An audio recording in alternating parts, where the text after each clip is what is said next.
welcome everyone into another edition of the GSMC College Football Podcast, brought to you by the GSMC Sports Network. It is June 6th. I'm your host, as always, Tommy Brzee, and we have a great show for you today. We're going to start talking a little bit about NIL. The On3 Elite Series gave us some very interesting insights into how recruits look at NIL.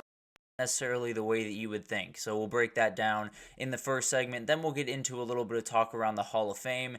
It sounds like the Hall of Fame is not necessarily doing what it's meant to do for college football, and I want to break down why that is and why we need to expand this a little bit in terms of just the number of people that get into the Hall of Fame every single year. But then we have a little bit of news out of North Carolina. It sounds like UNC and NC State might be forced to play Group of 5 teams like App State, Charlotte, East Carolina in the future, which I think would be a great move in this sport. And then we have a docuseries possibly coming to SEC that in 2024 would be an incredible thing to watch and definitely something that would give us a great thing to watch during the offseason.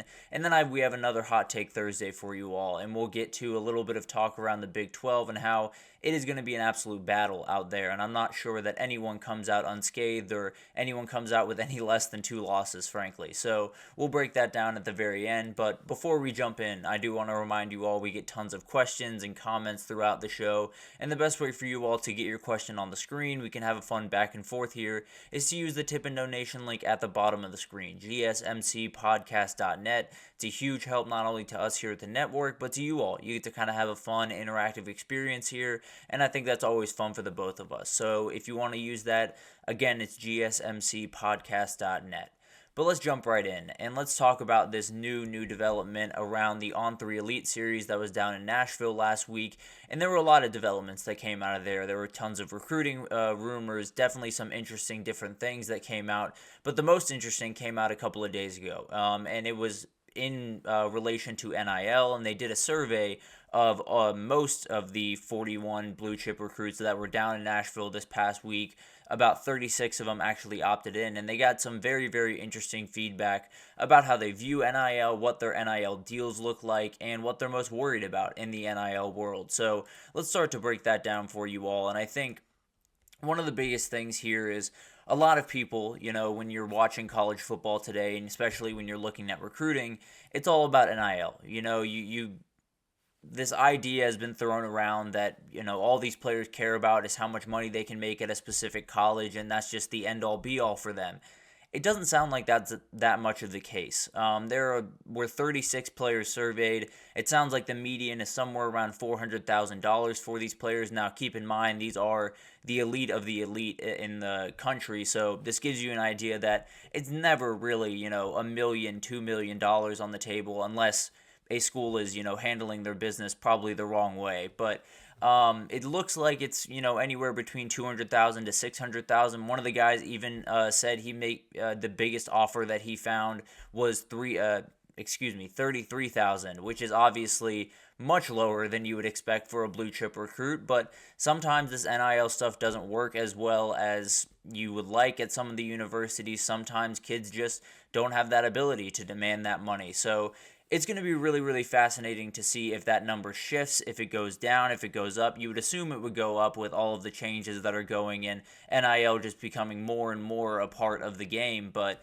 it's a very, very interesting thing. And I think the biggest thing here is 22 recruits provided details on the amount of money they desired and kind of what they wanted in NIL going forward. And 12 said they would be more than content to take less than their largest offer. And I think that's probably the biggest point that I want to drill in on here, because although it's only 22 kids and 12 of them, it's not the biggest sample size in the world. We'd love to see a bigger sample size, and maybe it does change for 3 or 4 star recruits where you want a little bit more NIL money up front because maybe that NFL money isn't coming down the road, or at least not as sure it's coming down the road as some of these blue chip recruits. So it'll be fascinating to kind of watch this. I think it is a very, very good sign when you look at recruiting in NIL. There is going to be tons of people in the recruiting world that do care about NIL above all else. That's just the way of the world. There's always going to be those people out there. But the reality is, if we know that the elite of the elite are willing to, forego a little bit of NIL money because they know that this is the right culture fit, or it's going to develop me for the NFL better, or it's going to put me in a position to succeed on and off the field, all of those things are really encouraging signs for recruiting. Now, I'd love for that number to be a little bit higher than 50%, get that up into the 60s or 70s, but I do think that number might just continue to rise, if I'm being totally honest with you. I think kids are getting more and more, I suppose, hip to the fact that a lot of this stuff, a lot of the NIL money that you make, it's all well and good, and it's a great thing for kids to be able to make this money, and I think it's probably long overdue in college sports. But the reality is, not everyone is going to be able to make that type of money, and also, this money is now money. It's college money. It's the next couple of years, maybe, if you're very careful, you can use this over the next couple of years after college. But the real money is in the NFL. The generational money, the life-changing money, the money that makes you, be totally safe for likely the rest of your life if you're, very careful and not go crazy like some other people in the past have done with their NIL or their NFL makings. But the reality is, it feels like a lot of the players are becoming more aware of the fact that NIL is a great thing, and it's something that they absolutely should utilize. It's absolutely something that should factor into their decision. I just think it shows that it's not necessarily the top factor. It's not necessarily the end-all, be-all that I think a lot of people might think it might be. So this is huge news. It's one of those things that all the people are so worried about NIL totally taking over the recruiting world, and it's just the highest bid. And for some of these kids, it will be. I'm not going to lie to you there. But I do think it's very encouraging that some of the best players in the country who are having put in front of them a lot of money, are willing to turn that down to, go to a place that makes them a little bit more comfortable, maybe makes them a little bit more money in the long run in the NFL. But one of the other interesting things they asked was, what was your biggest worry about the new NIL world, and kind of going into this with how are you going to talk to coaches and how are they going to treat you and that type of thing. And it all kind of went back to one thing. It all went back to, what if they lie to me? What if they, give me an idea of what I can make there and I don't actually get that? It's the Jaden Rashada way of things. In fact, one of the people literally wrote Jaden Rashada on the paper. So it gives you an idea of where these guys are coming from.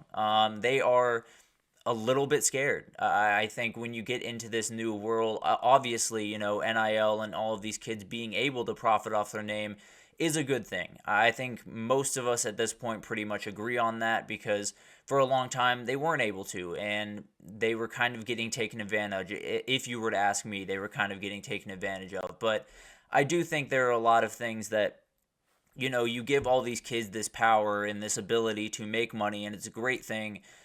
But then you kind of also give the power to the coaches to possibly manipulate these kids. And I'm not necessarily throwing stones at the coaches or saying they're absolutely doing this to, aggressively by any means. But it is the reality of the sport. You want the best kids on your team. You want to get them kind of by any means necessary. And sometimes that will be lying. So one of the recruits said, people lying to me, saying numbers just to get me to commit. Those are big time worries, because you don't really know who to believe. I'm sure when Jaden Rashada was talking to those Florida people, he fully believed that they were going to follow through on that promise. And it is a two-way street. You do have to be careful if you're a recruit when you're talking to these people that maybe they don't have your best interests at heart. Maybe they do just want to get you on campus and have that paper signed and then have no intention of giving you the money that you're offered. So it is a little bit, fall on the recruit to figure out which is which and kind of discern where they should be, where they're comfortable, and kind of who's telling them the truth and who's not, I guess is the best way to put it. And I think it's one of those things where it does fall on the player to, at some extent, protect themselves. But also, the coaches and the recruiting people at every one of these universities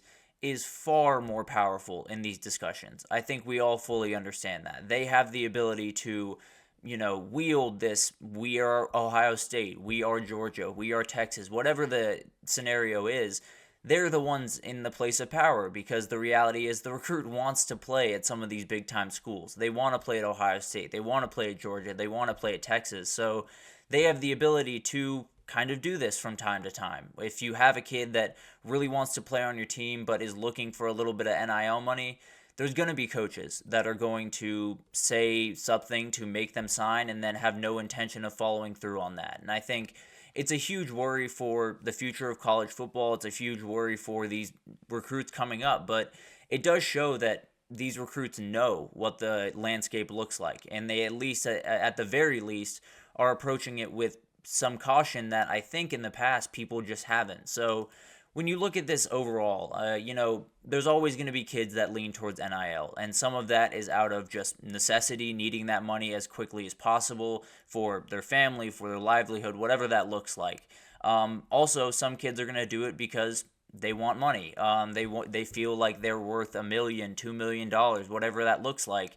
And frankly, I think those are the kids that you probably don't want in your program anyway. So it feels like this is becoming, NIL's getting to a place, I suppose, where kids want that money. They want to be in on those conversations. They absolutely want to be compensated, at least remotely fairly.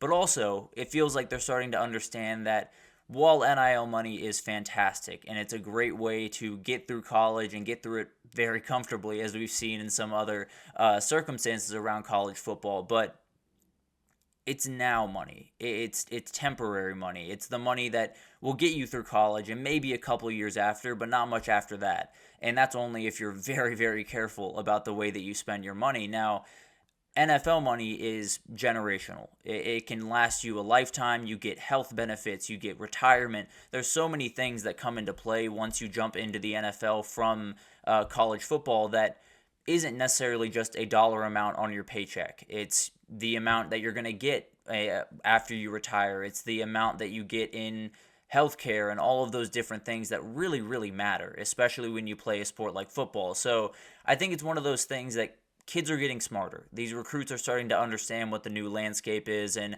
they're starting to realize that while NIL looks really shiny and beautiful and definitely something that you want to at least get a piece of the pie of, it shouldn't be the end-all be-all, and it sounds like it's really not. Now, all of this is, a fairly small sample size, and we'll see kind of this develop over time, but to me, I think this number is only going to increase. I think there's going to be more and more kids that are less concerned about NIL going forward, because more and more kids are realizing that it's kind of a dangerous game you're playing if you're going into these conversations only with NIL on your mind. So it'll be fascinating to watch. I think, fit, in my opinion, is comfortably the most important thing for a recruit. If you are comfortable at a university, you're going to have a lot of success, especially with how talented some of these kids are. As long as you're comfortable, you're walking onto the practice field feeling the best you ever felt, and, feeling really good about where you are, I think you're going to be okay. So it's going to be a fascinating thing to watch. I think all of this stuff is going to be